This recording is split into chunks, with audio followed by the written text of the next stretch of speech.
Remarkably, almost all the graduates of 1950 who went on to become four-star generals also rated very highly in facial dominance.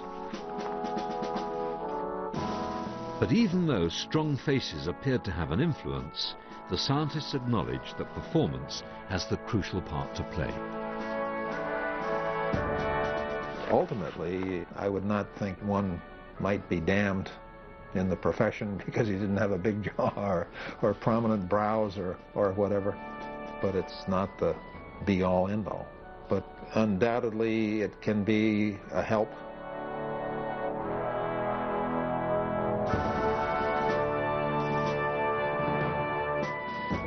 But we don't just respond instinctively to faces. We also make snap judgments about people by the way they act. Meet Todd. Now meet Todd again. He's an actor. He's here to help us with an experiment. How does the way we present ourselves influence the behavior of others? Todd and an unsuspecting student have been invited to play a simple game of chance for money. They will bet against each other, and what they win, they'll keep. Before they begin the game, each of them fills up a form, a chance for the opponent to size Todd up. First, Todd acts like a winner. He sits in a way that suggests that he's confident and in control.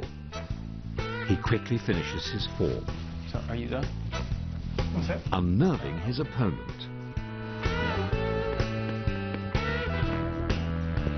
Should I get her? You done? What? Should I get her? Should I get her? What's that? Are you... Oh, I'm sorry. No, I'm sorry.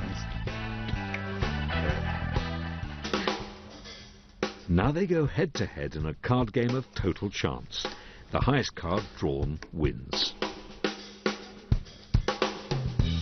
Will Todd's confident act influence the size of his opponent's bet?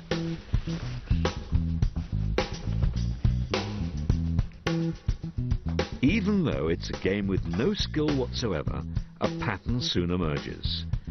None of Todd's opponents fancy their chances against a man who acts like a winner and place the minimum bet possible. They don't want to risk losing. But what will happen if Todd behaves very differently? He's no longer self-confident. Along with his shirt and hairstyle, he's changed the way he behaves. This time, he acts in a submissive manner.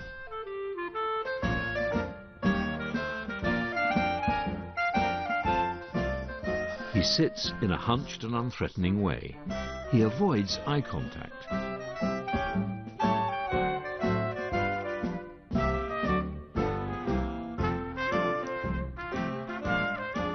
He does everything to make his new opponents feel superior.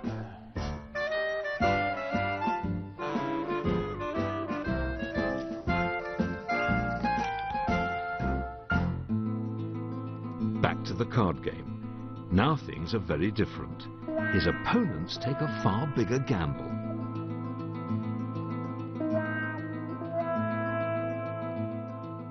Even though Todd can't actually affect the cards, his opponents act like they're betting against a loser. One person even bets the house limit.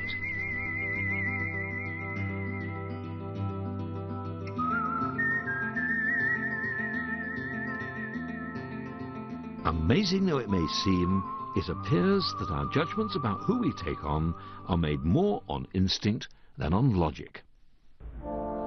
We're all adept at sizing up the opposition, but it's just one weapon in our competitive armory.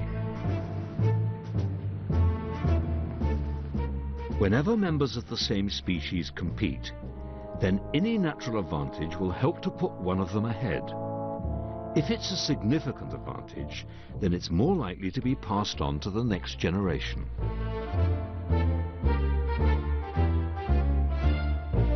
It's rather like sword fighting.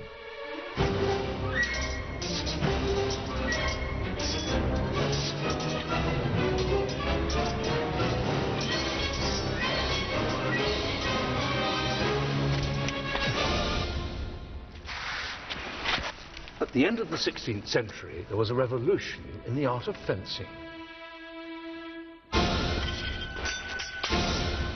The parry was introduced. The parry was a devastating new move. It was a way of deflecting an opponent's thrust. And if you could do it, you'd come out on top.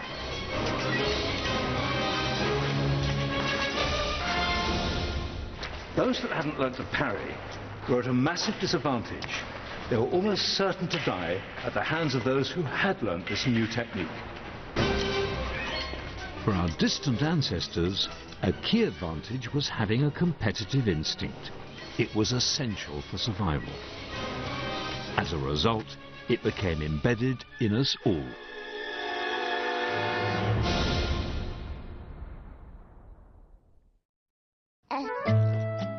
And it's not just adults who benefit from these competitive instincts. They can reveal themselves at a very early age.